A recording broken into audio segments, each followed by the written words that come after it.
तने काय सुरपणके काय केले येऊन रावणा पुढे उघडी रे दुकारुणवा भांडार. आणि याच्यानंतर काय झालं रामा ऐका म्हणले.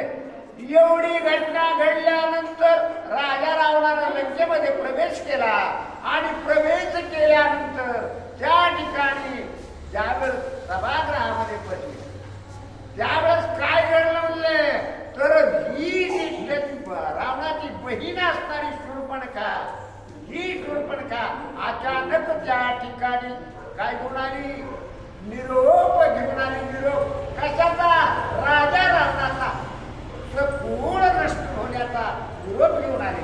रावणाच्या पायावरी पडे अति आक्रांत दोन्ही निरगडे अंग टाकीची चहूकडे लढलढ करे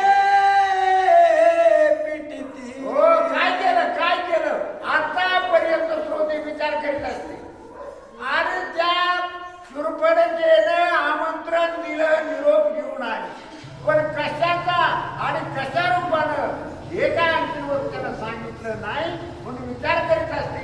परंतु त्यानंतर पुढे अशी अवस्था झाली शूर्पणखेनं आपल्या तोंडावरचा पडदावर केला.